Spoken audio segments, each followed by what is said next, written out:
Souveraineté énergétique et affirmation diplomatique au cœur de l'actualité. Mesdames et messieurs, bonsoir et bienvenue dans cette nouvelle édition de Décryptage à 360. Dans cette émission, nous nous intéressons à deux sujets qui placent une nouvelle fois le Burkina Faso et les pays de l'AES au cœur de l'actualité. Premier sujet, l'énergie. Le Burkina Faso accélère le renforcement de sa production électrique avec la mise en service de nouvelles centrales thermiques. Après Pabré et Bobo Dioulasso, Koudgou a également accueilli une nouvelle centrale ce 10 août 2026. Une dynamique qui pose la question de la réduction de la dépendance aux importations d'électricité. Deuxième sujet, la sécurité au Sahel. Les pays de l'AES ont réagi aux déclarations du président nigérian Bola Ahmed Tinubu sur l'insécurité dans la région. Ouagadougou, Bamako et Niamey ont rappelé leurs efforts dans la lutte contre le terrorisme et appelé à privilégier le dialogue et la coopération. Deux sujets, deux enjeux majeurs, la souveraineté énergétique et la défense des intérêts de l'AES. Et pour en parler ce soir sur ce plateau, nous recevons le camarade Pierre Ouedraogo, acteur de la société civile. Bonsoir et merci d'avoir accepté notre invitation. Merci madame. Vraiment, je vais d'abord remercier votre chaîne, Kaziba TV. Deuxième des choses, et vous les journalistes, j'ai profité de vous remercier. Vous êtes en train de contribuer vraiment à une très bonne chose dans cette société civile. Merci. Voilà. Alors, premier thème, nouvelle centrale thermique, le Burkina Faso réduit sa dépendance aux importations d'électricité. Face aux difficultés liées à l'approvisionnement en électricité, le Burkina Faso accélère ses investissements dans la production nationale. Depuis l'arrivée au pouvoir du président du Faso, plusieurs centrales thermiques ont été mises en service. À Pabré, une centrale de 50 MW a été inaugurée le 21 juillet. À Bobo Dioulasso, une nouvelle centrale de 26,4 MW a été mise en service le 7 août, portant la capacité de Bobo 2 à 86,4 MW. Et ce 10 août, c'est à Koudgou qu'une nouvelle centrale thermique a été inaugurée avec une capacité de 25 MW. Au total, ces trois infrastructures représentent 101,4 MW de capacité supplémentaire. L'objectif est clair, renforcer la production nationale, réduire progressivement les importations d'électricité et améliorer la fourniture aux populations et aux acteurs économiques.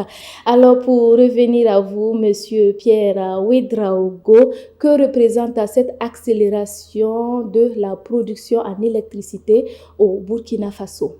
Merci madame. Si vous me permettez, vraiment c'est une très très bonne chose. Si vous me permettez, je me rappelle que le Burkina Faso a commencé à importer le courant à partir de la Côte d'Ivoire depuis 1990. Mais je crois que ce n'était pas médiatisé. Mais l'arrivée de la révolution, Thomas Sankara a nommé un directeur de la Sonabel qui s'appelle Georges Namono. Et qu'effectivement, il est venu à une conférence à Koudgou. En ce temps, c'était le lycée cours normal de Koudgou. Et je l'ai bien suivi ce jour-là. Il a dit que le Burkina l'électricité du Burkina doit dépendre du Burkina même.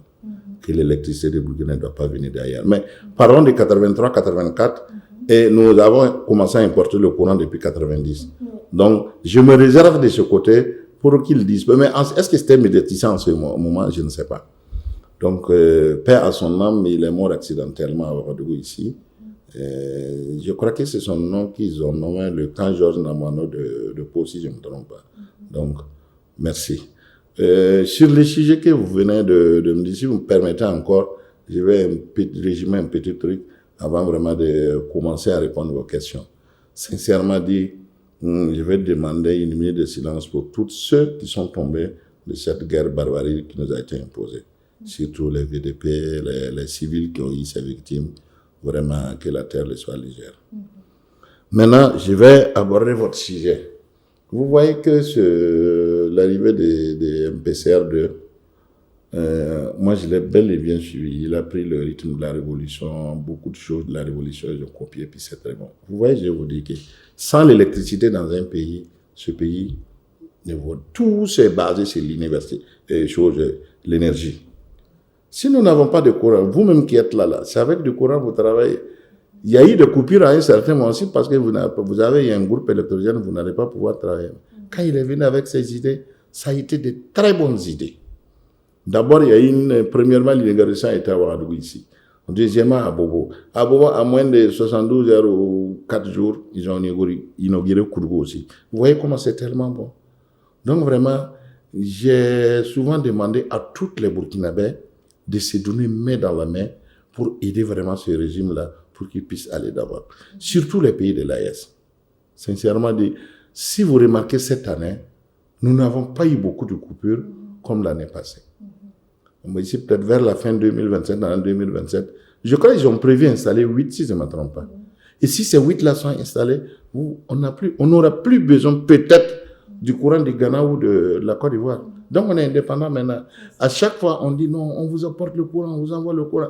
Quand tout ça, ça va finir, peu à peu, on sera indépendant de nous. Donc vraiment, ce sujet m'intéresse beaucoup, beaucoup vraiment. Et surtout, je les donne du courage. Voilà. Surtout notre ministre d'énergie, le premier ministre qui allait faire l'inauguration. Sincèrement dit, ça me va trop au cœur. Ok, le gouvernement parle de souveraineté énergétique. Peut-on considérer ces nouvelles centrales comme une étape importante vers cet objectif? Très, très, très important. Très, très important. L'énergétique, moi je vais dire que d'ici 2026, si on a réalisé toutes les 8 centrales thermiques là, on n'aura plus de problème de courant. Voilà, donc vraiment, vraiment, vraiment, vraiment, ça me va trop au cœur. Et surtout les Burkinabés. Il n'y a aucun Burkinabé qui n'est pas content de ça. Ceux qui ont peut-être les moyens, qui avaient des groupes électrogènes pour alimenter, et les autres zéro. Mais tout le monde. Et vous voyez, quand tous ces 8 centrales seront installées, normalement le courant doit rebaisser. Oui, donc vraiment, c'est très bon. Avec les nouvelles centrales de Pabré, Bobo Dioulasso et Koudgou, quels changements les populations peuvent-elles espérer sur la déserte en électricité? Oui, ils vont vraiment espérer. Et c'est déjà même espéré parce qu'il y aura plus de délestage. Même s'il y a du délestage, le courant va couper peut-être du matin à 8 h jusqu'à 15 h ou à 16 h. Regarde, bon, tous ceux qui ont des maquis, des hôtels, si vous n'avez pas de groupe, vous êtes déjà perdant. Et souvent, le coupure d'électricité comme ça grille les appareils des gens. Est-ce que tu vois? Donc, ça envoyait beaucoup de dégâts. Bon, et puis, d'autres n'arrivaient pas à travailler, d'autres ont des problèmes, tu arrives, on dit c'est pas frais, c'est gâté, j'ai jeté. Donc, vraiment, les gens, ils vont espérer, c'est déjà espéré. C'est là que je vous ai dit, si vous remarquez depuis l'ouverture de l'autre, là, à Ouagadougou, ici, là, il n'y a plus coupure. Il y en a coupure de courant, mais c'est peut-être 1h30, 2 h. Donc, vraiment, ça commençait à aller bien. La question de l'électricité, pour terminer rapidement, a toujours été au cœur de la révolution démocratique et populaire de Thomas Sankara, qui avait pour ambition la construction d'un barrage hydroélectrique dans le Djoro. Avec la RPP, peut-on espérer avoir ce barrage? Et ce que Sankara voulait faire, le barrage, là, je crois, en ce temps, la révolution, on était 7 millions d'habitants. Pas plus que ça. 7 ou 8 millions d'habitants. Et maintenant, en 40 ou en 39 ans, nous sommes devenus à 26 millions d'habitants. Or, peut-être le barrage, la capacité de barrage ne pourra pas vraiment être comme les centrales nucléaires qui sont en train de vouloir réaliser. Donc, les deux là, c'est toujours bon. Merci camarades pour vos analyses concernant ce premier sujet. Voilà, de la souveraineté énergétique à la souveraineté sur le plan diplomatique et sécuritaire. Les pays de l'AES veulent également faire entendre leur voix. Nous abordons à présent notre deuxième thème. Les pays de l'AES recadrent à Abuja après les déclarations du président nigérien. Le 30 juillet 2026, le président nigérien Bola Ahmed Tinubu avait déclaré que l'insécurité au Burkina Faso, au Mali et au Niger contribue à l'aggravation des enlèvements et des attaques terroristes au Niger. Des propos qui ont suscité une réaction des 3 pays de l'AES.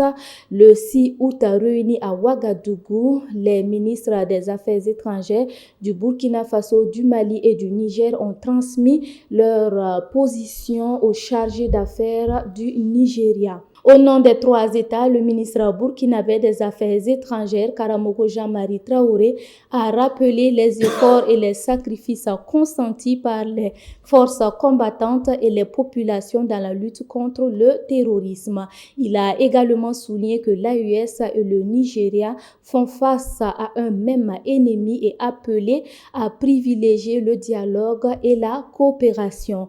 Le représentant diplomatique nigérien a assuré qu'il transmettrait le message à Abuja et reconnu les efforts des pays de l'AES.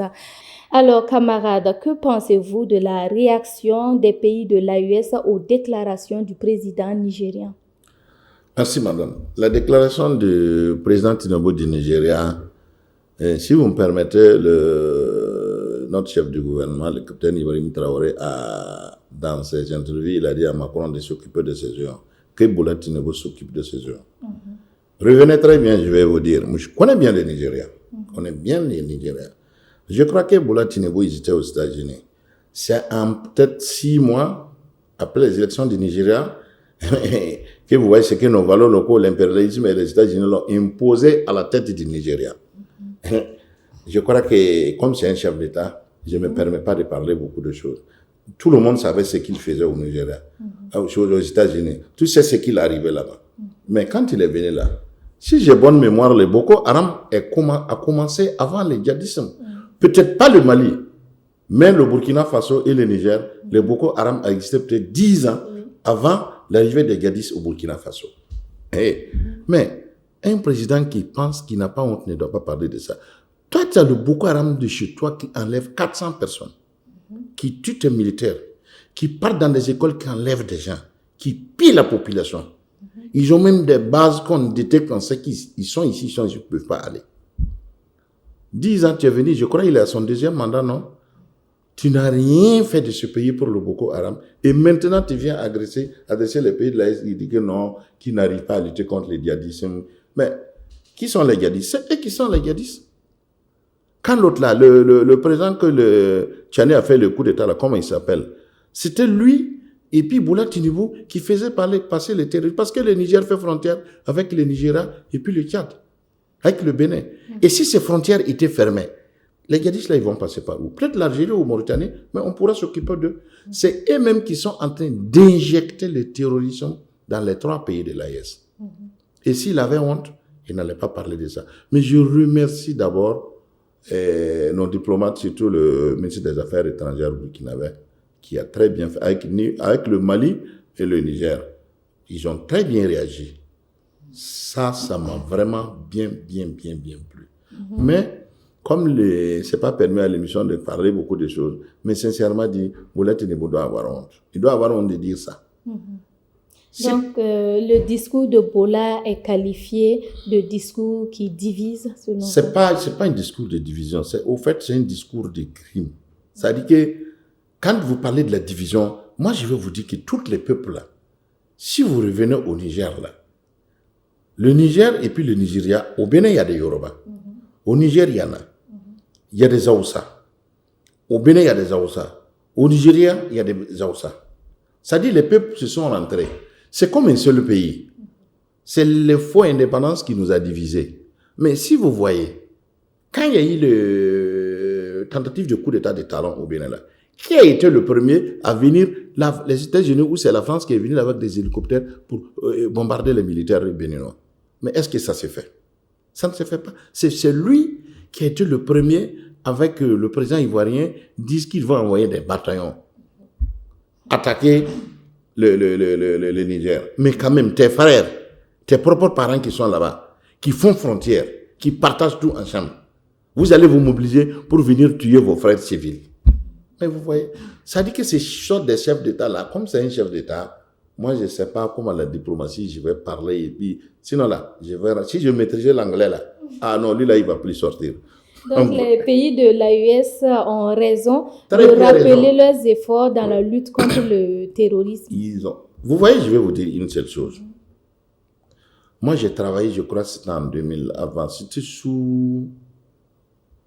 vers la fin du mandat de Roch. Non, et dans Damiba, moi, j'ai travaillé, par exemple, Bogandé, Samo, Kogena, Liptou. J'étais là-bas, je voyais comment les djihadistes venaient. 100, 200.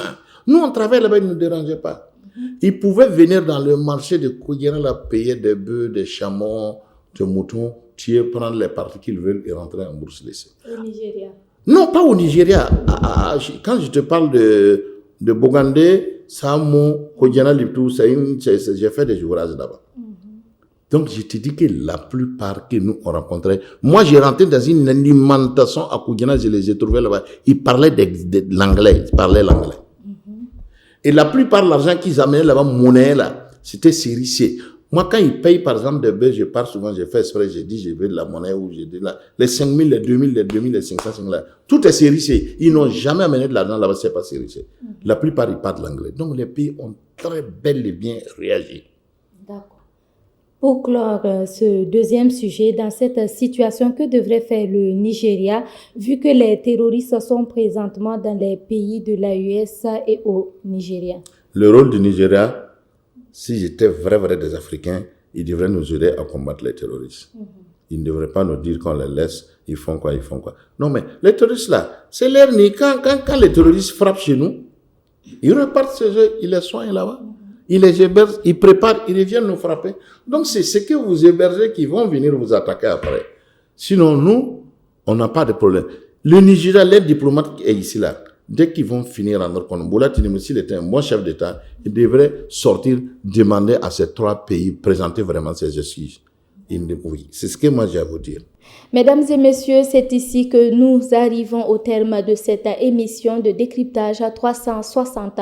À travers ces 2 sujets, une même réalité se dessine. Le Burkina Faso et les pays de l'AES poursuivent leur démarche vers davantage de souveraineté, aussi bien dans le domaine énergétique que sur les questions sécuritaires et diplomatiques. Merci à vous d'avoir été avec nous. Merci également à notre invité, le camarade Pierre Ouedraogo, acteur de la société civile, pour sa disponibilité et pour ses éclairages. Madame, c'est moi qui vous remercie. Merci. Rendez-vous très prochainement pour une nouvelle édition de Décryptage 360. À bientôt sur Kaziba TV.